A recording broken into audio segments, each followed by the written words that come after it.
Sudah, Pak. Ada. Dalam konteks kepentingan penelitian, Bapak Ibu, kita akan melihat eh,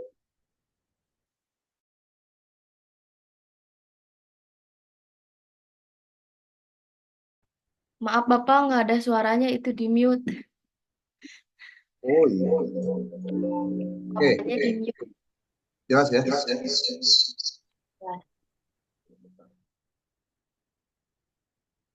Oke, jadi dalam kepentingan kita menjelaskan tentang materi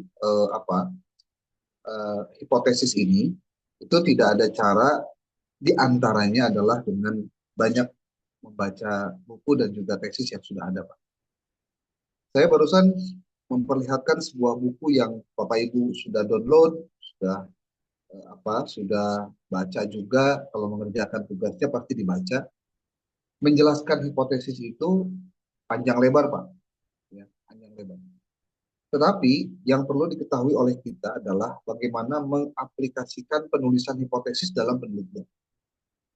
Ini menjadi penting karena kita akan berhadapan dengan begitu banyak teori yang akan digunakan dalam penulisan tesis Bapak Ibu. Sebentar saya akan coba perlihatkan file yang tadi saya sampaikan pada Anda.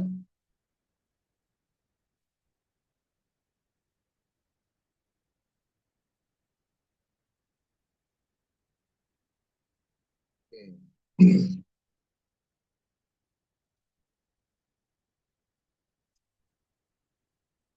Mudah-mudahan sudah terlihat. Ya. Ketika saya menulis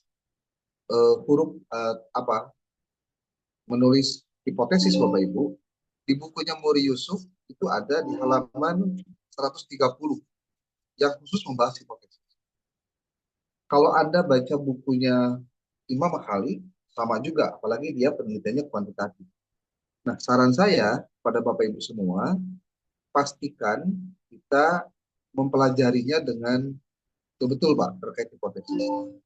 Karena nanti hipotesis itu berkaitan dengan penulisan statistik yang terdapat di dalam eh, penelitian kuantitatifnya sebagai cara dalam menjelaskan itu. Nah, ada 30 halaman di dalam bukunya Yusuf ketika bicara hipotesis. Belum kalau misal saya memperlihatkan kepada Anda tentang buku yang lain. Seperti di sini kalau saya memperlihatkan kepada Anda, ini bukunya seri Schumacher, Pak, yang sering saya jadikan sebagai referensi pada Anda semua ketika bicara metodologi penelitian. Ini kalau Anda tulis di sini,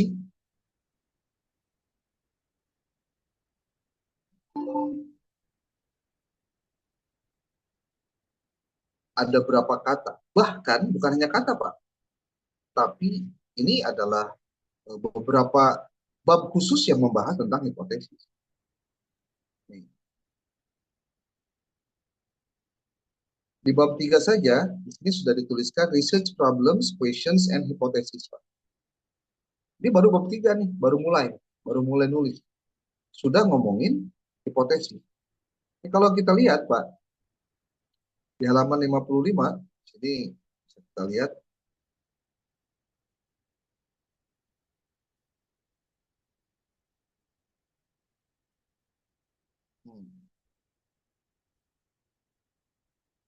Ini Bapak Ibu, di halaman 55 buku ini dijelaskan research problems, berarti rumusan masalah atau masalah penelitian, pertanyaan penelitian, dan hipotesis.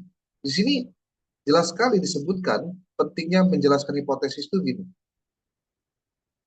Bapak Ibu bisa, ini juga pernah saya tampilkan sebelumnya ketika membahas tentang penelitian kuantitatif dan kualitatif serta mixed method.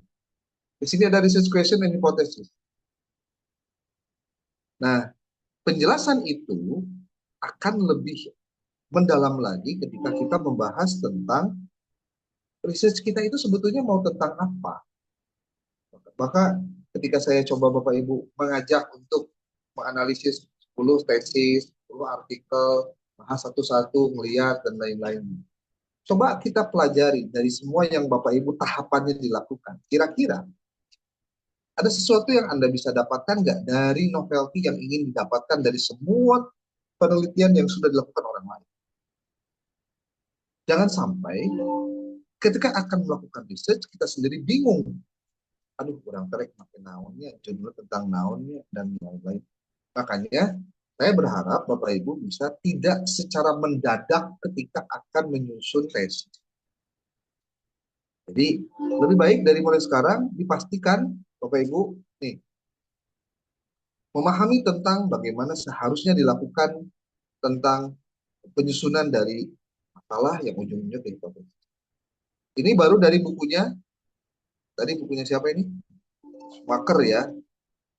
Nah, kalau di bukunya Muri Yusuf, Pak, ini termasuk juga di bukunya siapa? Suharsini Arikunto, pembahasan tentang hipotesis ini sudah menjadi bab khusus, Pak. Nah, ini bab khusus. Saya tidak tahu Bapak Ibu sudah membaca ini atau belum, ya. Kalau belum, sok dibaca, Pak. Ya, dibaca. Pak, abdi tos maca tapi tengarti-ngarti. Entong sekali macana. Gitu. Tapi berkali-kali, ya. Supaya kumaha tuh pabelit panjang kegiatan inilah itulah dan lain-lain. Ya, namanya juga semua pasti akan terkenai dengan apa eh, apa ya sebutnya kegiatan dan aktivitas yang lain lah sebenarnya. Ini Pak, kuantitatif dibahas nih jenisnya karakteristiknya. Nanti ada khusus membahas tentang variabel, membahas juga tentang hipotesis. Jadi Bapak Ibu, ketika bicara judulnya saja ada variabelnya, di situ juga harus ada apa eh, teori-teori yang dikutipnya. Jangan lupa bahwa itu semua berkaitan juga dengan hipotesis yang akan dibuat. Ini masih bicara tentang variabel, Bapak Ibu. Ini lebih. Nah, ini Pak. Di halaman di bab 6 buku Yusuf dibahas khusus tentang hipotesis, Pak. Ini hipotesis. Halaman 63, Pak. Ini penjelasannya Pak hipotesis. Jadi, lamun masih kene baluang can kumaha-kumaha, mending loba maca heula. Itu Pak. Ya. Nah, Bapak Ibu, eh, kalau tadi ada pernyataan bahwa hipotesis itu adalah jawaban tentatif dalam masalah penelitian. Maksudnya apa? Artinya, si peneliti itu hakikatnya sudah punya jawaban, Pak, sebelum melakukan penelitian. Tapi jawaban dia harus diuji dulu untuk menyatakan apakah jawaban dia benar atau salah. Contoh, apakah benar aktivitas belajar siswa itu dipengaruhi oleh minat belajar mereka? Apakah prestasi belajar siswa itu dipengaruhi oleh motivasi belajar siswa? Artinya, motivasi belajar berpengaruh terhadap prestasi belajar. Itu kan kita nggak bisa menyebutkan bahwa udah pasti dah motivasi mah berpengaruh kepada prestasi. Nah, kalau udah ngomong begitu, berarti dia sudah melakukan riset. Pertanyaannya, dia sudah lakukan riset belum? Belum. Kalau dia belum melakukan riset, berarti pernyataan itu hakikatnya adalah hipotesis. Hipotesisnya gini contohnya. Semakin tinggi motivasi siswa dalam belajar, maka akan semakin tinggi pula prestasi belajar. Artinya di situ ada sebuah hubungan yang menunjukkan bahwa ketika variabel ini naik, maka ini pun akan naik. Bisa begitu? Bisa. Atau kita bentuk dari variabel yang berbeda, tetapi untuk menunjukkan sesuatu yang anomali. Contohnya, pengaruh bermain game online terhadap prestasi belajar. Hipotesisnya gimana? Semakin rendah semakin rendah aktivitas mereka dalam bermain game online, maka akan semakin tinggi prestasi belajarnya. Artinya yang satu tinggi, yang satu rendah. Jadi merendahkan satu variabel untuk meninggikan variabel yang lain. Itu contohnya seperti itu.